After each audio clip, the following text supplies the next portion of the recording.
반갑습니다. 삼성전자 주주 여러분. 오늘 장 보면서 조금 이상하다는 생각 안 드셨습니까? 오전에는 이제 좀 올라가나 싶었는데요. 조금만 올라오면 기다렸다는 듯 매물이 쏟아졌고 다시 밀리는가 싶으면 아래에서는 또 누군가 계속 물량을 받아냈습니다. 결국 삼성전자는 26만 원대 부분에서 장을 마쳤는데요. 오늘 종가만 보면 그냥 방향 없이 끝난 것처럼 보이지만 장 안에서 벌어진 일은 그렇게 단순하지 않았습니다. 특히 최근 급락을 그대로 견디신 분들은 오늘 하루라도 크게 올라와 주길 기다리셨을 겁니다. 계좌를 열 때마다 줄어든 금액부터 보이니까 마음이 편할 수가 없잖아요. 그래도 오늘은 다시 크게 무너지지 않고 버텨주니까 막혀있던 숨통이 아주 조금이나마 트이는 느낌은 드셨을 겁니다. 물론 그동안 빠진 걸 생각하면 아직 한참 부족하지만요. 그런데 지금부터는 단순히 많이 떨어졌으니까 올라오겠지 이렇게 생각하고 기다리시면 안 됩니다. 오늘 장이 끝난 뒤 외국인 수급 자료를 다시 확인해 봤는데요. 여기서 굉장히 이상한 숫자가 하나 나왔습니다. 외국인은 올해 1월부터 6월까지 한국 주식을 163조 원 순매도했습니다. 무려 6달 연속 팔았어요. 이 숫자만 보면 외국인이 한국 시장을 완전히 버리고 나간 것처럼 보이죠? 그런데 6월 한 달 동안 외국인이 49조 원을 팔았는데도 외국인이 들고 있던 국내 주식 평가액은 오히려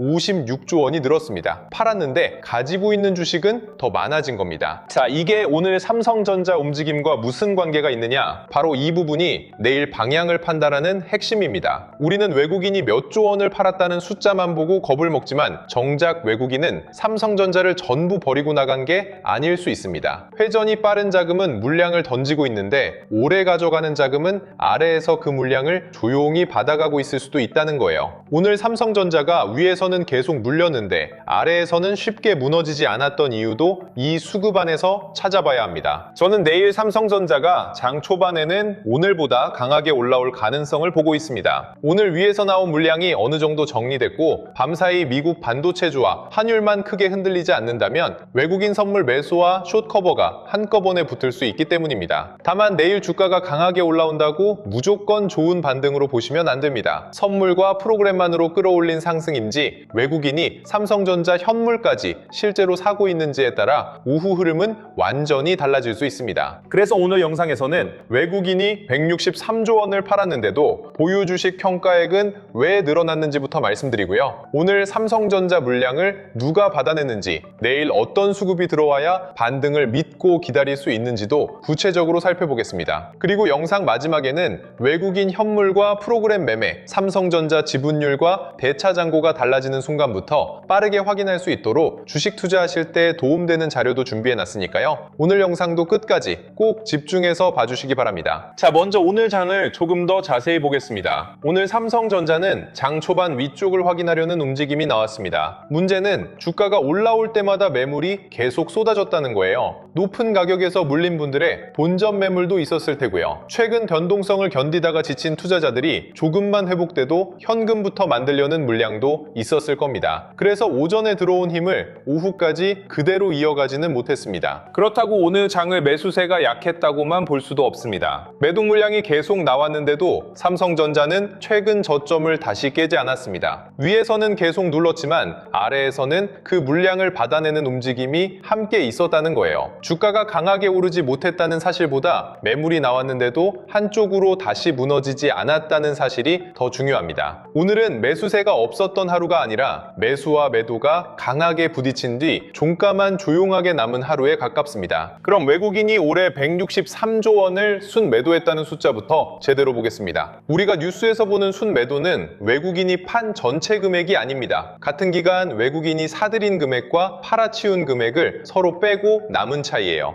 외국인은 한쪽 종목을 팔면서 다른 종목을 살 수도 있고요. 같은 삼성전자 안에서도 장중 매수와 매도를 반복할 수 있습니다. 그러니까 163조 원을 순매도했다는 사실만으로 외국인이 한국 주식을 전부 정리했다고 판단할 수는 없습니다. 이 숫자가 정말 큰지 판단하려면 외국인이 원래 얼마를 들고 있었는지도 함께 봐야 합니다. 6월 말 기준 외국인이 보유한 국내 상장 주식 평가액은 약 2,908조 10조 원입니다. 국내 전체 주식시장 시가총액에서 차지하는 비중도 36.4% 수준이고요. 삼성전자와 SK하이닉스 같은 대형주가 모여있는 코스피만 따로 보면 외국인 영향력은 훨씬 큽니다. 외국인이 49조 원을 팔아도 남아있는 2,900조 원가량의 주식이 조금만 오르면 전체 평가액은 오히려 늘어날 수 있는 구조입니다. 그래서 6월에 외국인이 49조 원을 팔았는데도 보유 주식 평가액이 56조 원 늘어난 겁니다. 외국인이 매도한 금액보다 외국인이 계속 들고 있던 대형주의 가격 상승분이 더 컸던 거예요. 외국인 보유 비중도 5월 말 35.3%에서 6월 말 36.4%로 높아졌습니다. 뉴스 제목에는 외국인 역대급 매도만 남았지만 실제 외국인 계좌의 전체 덩치는 오히려 더 커졌던 겁니다. 반대로 7월은 조금 달랐습니다. 6월보다 매도 금액이 작게 보이는 날에도 외국인 지분율은 조금씩 계속 낮아졌습니다. 코스피 외국인 보유 비율도 고점을 찍은 뒤 39%대까지 내려왔고요. 삼성전자 외국인 지분율은 작년 말 52.33%에서 7월 초 46.69% 부근까지 떨어졌습니다. SK하이닉스 역시 연초보다 외국인 지분율이 낮아졌고요. 정작 외국인이 보유 비중을 뚜렷하게 줄였던 시기는 자극적인 매도 뉴스가 쏟아졌던 6월이 아니라 7월에 더 가까웠다는 겁니다. 이 차이를 구분하는 기준은 어렵지 않습니다. 외국인 순매도 금액은 큰데 지분율이 유지된다면 회전이 빠른 자금이 시장 안에서 종목을 바꾸고 있을 가능성이 있습니다. 반대로 하루 순매도 금액은 크지 않은데 지분율이 며칠 동안 계속 낮아진다면 오래 보유하던 자금이 조용히 비중을 줄이고 있을 수 있어요. 우리가 정말 경계해야 할 건 후자입니다. 그래서 외국인 수급은 매일 사고 판 금액과 실제 지분율을 반드시 함께 놓고 봐야 합니다. 여기서 또 하나 알아야 할 게 있습니다. 뉴스에서는 외국인이라고 한 줄로 표시되지만 실제 외국인 자금은 하나의 세력이 아닙니다. 미국계 장기 자금이 있고요. 영국계 단기 자금과 홍콩, 프랑스, 케이맨 제도 등에 등록된 자금도 섞여 있습니다. 같은 달에도 어떤 외국인은 한국 주식을 대규모로 팔았고 다른 외국인은 오히려 그 물량을 받아갔습니다. 서로 다른 자금의 매수와 매도를 모두 합친 뒤 남은 값만 외국인 순매도로 표시되니까 그 안에서 벌어진 손바뀜은 보이지 않는 겁니다. 투자 성격도 완전히 다릅니다. 미국계 자금은 국내 외국인 보유액에서 차지하는 비중이 크지만 상대적으로 거래 회전율은 낮은 편입니다. 한 번 담은 기업을 비교적 오래 가져가는 자금이 많이 섞여 있다는 뜻입니다. 반면 영국계 자금은 전체 보유 비중에 비해 거래 비중이 상당히 큽니다. 짧은 구간에서 빠르게 사고 파는 자금이 더 많이 섞여 있는 거예요. 그래서 똑같은 외국인 10조 원 매도라도 단기 자금이 빠르게 회전한 것과 장기 자금이 보유 지분을 줄인 것은 시장에 남기는 의미가 다릅니다. 외국인 매도 중에는 삼성전자를 나쁘게 봐서 나온 물량만 있는 것도 아닙니다. 지수를 따라가는 펀드는 편입 비중이 달라지면 정해진 규칙대로 주식을 사고 팝니다. 레버리지를 사용한 펀드는 담보가 부족해지면 삼성전자 전망과 상관없이 보유 물량을 줄여야 하고요. 상장지수 펀드가 만들어지고 사라지는 과정에서도 기계적인 거래가 발생합니다. 회사가 앞으로 돈을 못 벌 것 같아서 파는 물량과 컴퓨터에 정해놓은 숫자 때문에 나오는 매도가 같은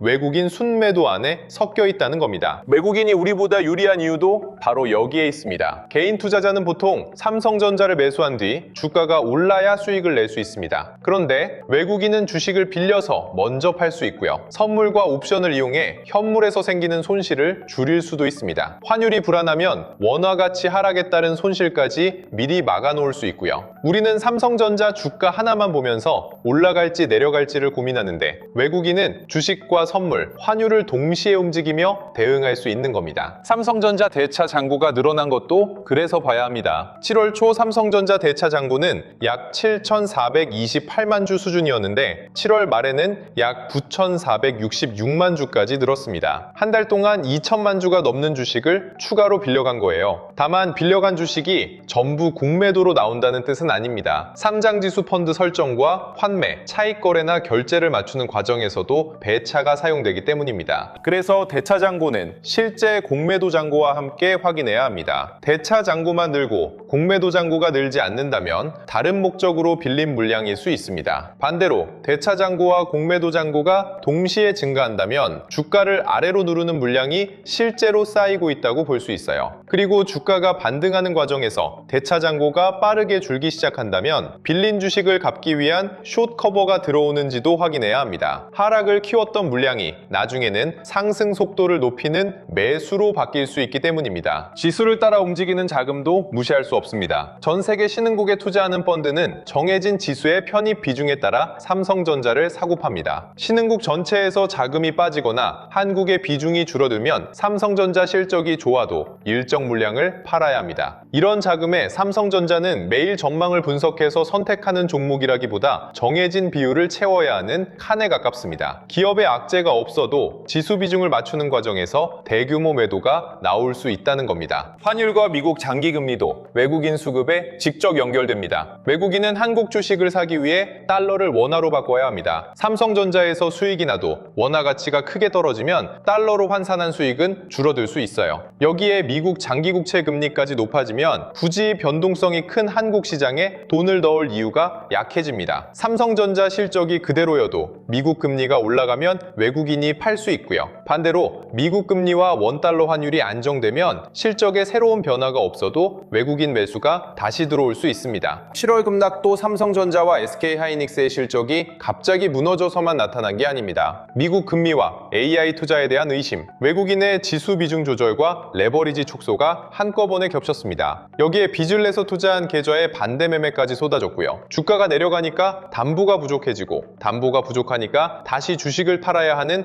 악순환이 만들어졌습니다. 기업 가치는 하루 만에 그렇게 크게 바뀌지 않았는데 강제로 팔아야 하는 물량이 가격을 훨씬 빠르게 무너뜨렸던 겁니다. 7월 31일에는 이 구조가 반대로 움직였습니다. 개인은 유가증권 시장에서 약 8조 원을 순매도했고 외국인은 약 7조 2,770억 원을 받아갔습니다. 개인 매도안에는 공포를 견디지 못하고 던진 손절 물량도 있었겠지만 담보 부족으로 강제 정리된 물량도 상당 부분 섞여 있었을 겁니다. 그렇게 강제로 나올 물량이 쏟아진 뒤 외국인의 대규모 매수가 들어오면서 지수는 기록적인 반등을 보여줬습니다. 그런데 다음 거래일 개인이 다시 매수하러 들어오자 외국인은 또 매도로 돌아섰습니다. 개인이 가장 무서울 때 팔고 다시 안심한 뒤 따라 들어가는 순서가 반복된 겁니다. 자, 이 내용을 다시 오늘 장에 연결해 보겠습니다. 오늘 오전 반등이 오후까지 이어지지 못했다는 건 위에서 정리돼야 할 물량이 아직 남아있다는 뜻일 수 있습니다. 그렇다고 주가가 다시 무너지지 않았다는 건 아래에서 그 물량을 받아낸 돈도 있었다는 뜻이고요. 중요한 건 오늘 외국인이 얼마를 사고 팔았다는 결과 하나가 아닙니다. 삼성전자 외국인 지분율이 추가로 낮아졌는지, 멈추기 시작했는지, 대차장고와 공매도장고가 함께 늘고 있는지, 선물매도와 현물매도가 같은 방향으로 나왔는지를 함께 확인해야 합니다. 저는 내일 삼성전자가 장 초반에는 위쪽을 먼저 확인할 가능성을 높게 보고 있습니다. 오늘 보합권에서 위쪽 매물을 상당 부분 소화했고 밤사이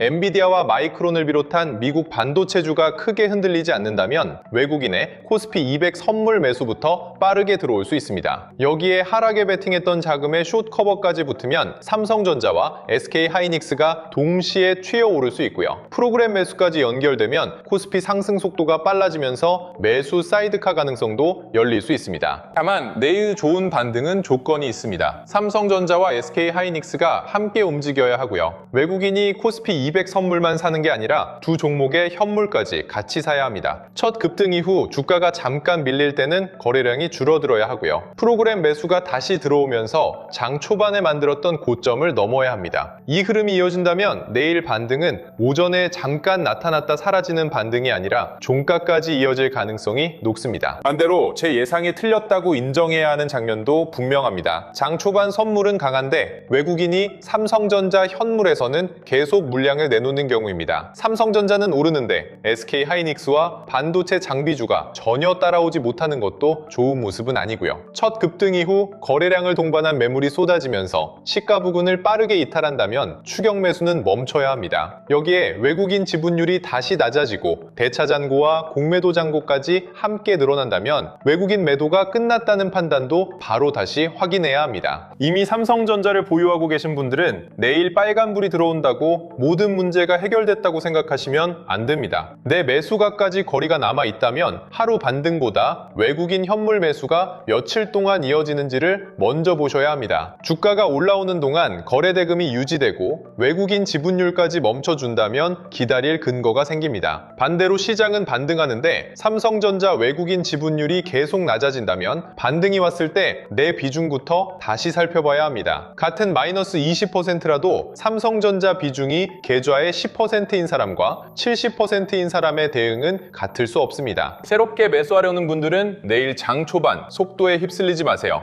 매수 사이드카가 나올 만큼 시장이 빠르게 올라가면 지금 사지 않으면 다시는 기회가 없을 것 같은 기분이 듭니다. 그런데 바로 그 순간이 단기 자금이 개인에게 물량을 넘기기 가장 좋은 순간일 수도 있습니다. 첫 급등을 놓쳤다면 외국인 현물 매수가 남아있는지 먼저 확인하고요. 눌림에서 거래량이 줄어든 뒤 프로그램 매수가 다시 붙는 자리까지 기다리셔도 됩니다. 조금 높은 가격에 사더라도 확인하고 들어가는 것과 가장 뜨거운 순간에 감정으로 따라가는 건 완전히 다릅니다. 자, 결국 내일은 외국인이 샀다는 뉴스 한 줄보다 그 돈의 성격을 빠르게 구분하는 게 중요합니다. 선물에서만 들어왔다가 사라지는 돈인지, 삼성전자 현물과 외국인 지분율까지 바꾸는 돈인지, 대차장고를 줄이며 들어오는 숏커버인지, 오전에만 들어왔다 빠지는 프로그램 매수인지 확인해야 합니다. 올해처럼 매수 사이드카와 매도 사이드카, 서킷 브레이커가 자주 거론될 만큼 변동성이 큰 시기에는 이 차이가 몇 시간 안에 계좌의 결과를 바꿉니다. 그래서 이런 장에서는 방향을 맞추는 것보다 대응 기준이 달라지는 순간을 빠르게 확인하는 게 중요합니다. 내가 사면 떨어지고 내가 팔면 다시 올라가는 일이 반복되는 건 내가 주식 초보자라서도 아니고 삼성전자에 대한 정보가 부족해서도 아닙니다. 내 계좌에 플러스가 찍혀도 언제 대응해야 하는지 모르면 다음날 다시 내려가서 팔기 어려울 때가 있잖아요. 반대로 주가가 급하게 올라가는 모습을 보고 뒤늦게 따라가면 내가 산 순간부터 다시 밀리기도 하고요. 주가가 움직이기 전에 기다릴 조건과 대응할 조건을 정해놓지 않으면 오를 때는 욕심으로 판단하고 내려갈 때는 두려움으로 결정하게 됩니다. 그래서 삼성전자 실시간 대응 알림과 데이터 및 주도주 알림 센터를 준비했습니다. 가격이 조금 움직일 때마다 의미 없이 보내는 알림이 아닙니다. 외국인 현물과 선물의 방향이 달라질 때, 삼성전자 지분율과 대차 잔고, 공매도 잔고에서 중요한 변화가 나타날 때, 프로그램 매매가 오전과 다른 방향으로 돌아서면서 기존에 세워둔 대응 기준이 달라질 때 확인하는 알림입니다. 그렇기 때문에 내일 장이 시작된 뒤 급하게 찾는 것보다 오늘 미리 들어와서 대응 순서부터 확인해 두시는 게 좋습니다. 처음 신청하시는 분들은 추가 하락과 횡보, 반등 상황에 맞춰 확인할 수 있는 삼성전자 3단계 대응표도 함께 보실 수 있습니다. 반등이 나왔다고 무조건 따라가는 게 아니라 어떤 수급이 붙어야 관심을 높일 수 있는지, 어떤 흐름이 무너지면 기존 판단을 다시 확인해야 하는지, 수익이 났을 때는 어느 변화부터 수익을 지킬 준비를 해야 하는지 순서대로 정리했습니다. 삼성전자에서 시작된 돈이 반도체 장비와 후공정, 기판, 전력 인프라로 이동하는 흐름도 데이터 및 주도주 알림 센터에서 이어서 확인하실 수 있고요. 받아보시는 방법은 어렵지 않습니다. 영상 아래 더보기란이나 고정 댓글에 있는 삼성전자 실시간 대응 알림 신청하기를 누르고 간단하게 신청하시면 됩니다. 다른 곳처럼 신청한 뒤 자료가 올 때까지 기다리는 방식이 아니고요. 신청을 마치는 순간 삼성전자 3단계 대응표와 데이터 및 주도주 알림 센터 이용 방법을 바로 확인할 수 있게 해놨습니다. 내일 주가가 급하게 움직인 뒤 뒤늦게 판단하지 마시고요. 오늘 장이 끝난 지금 내 계좌의 대응 순서부터 미리 확인해 두시기 바랍니다. 자, 마지막으로 오늘 내용을 정리하겠습니다. 오늘 삼성전자는 장 초반 반등을 시도했지만 오후로 갈수록 힘을 일부 반납하며 26만원대 부근에서 장을 마쳤습니다. 그렇다고 오늘 장이 아무 의미 없이 끝난 건 아닙니다. 위에서 상당한 매물이 나왔는데도 다시 한쪽으로 크게 무너지지 않았다는 건 아래에서 그 물량을 받아낸 돈도 있었다는 뜻입니다. 오늘 물량을 받아낸 자금이 내일까지 남고 밤사이 미국 반도체주와 환율이 안정된다면 내일은 삼성전자와 SK하이닉스가 함께 강하게 올라갈 가능성이 있습니다. 다만 외국인이 올해 163조 원을 팔았다는 숫자 하나만 보고 겁을 먹어서도 안 되고요. 내일 외국인이 몇 조 원을 샀다는 뉴스 하나만 보고 바로 안심해서도 안 됩니다. 순매도 금액과 외국인 지분율을 함께 보고 대차 잔고와 공매도 잔고를 같이 확인해야 합니다. 선물 매수와 현물 매수가 동시에 들어와야 하고요. 그 돈이 첫 급등 이후에도 남아있어야 내일 반등을 믿고 기다릴 근거가 생깁니다. 내일 삼성전자가 강하게 올라준다면 최근 하락을 견딘 주주분들에게는 분명 반가운 하루가 될 겁니다. 하지만 주가가 가장 빠르게 오르는 날이 판단하기 가장 쉬운 날은 아니에요. 이번에도 빨간불이 들어온 계좌를 바라만 보다가 수익을 다시 반납하지 마시고요. 급등하는 모습을 보고 마음이 급해져서 가장 비싼 순간에 따라가지도 마세요. 외국인이 움직인 뒤 뒤늦게 따라가는 게 아니라 그 돈이 어떤 방식으로 들어오고 어디에 남는지 확인하면서 대응하셔야 합니다. 오늘 장마감이 단순히 하루의 끝이 아니라 내일 내 계좌를 지키기 위한 새로운 기준이 되었으면 좋겠습니다.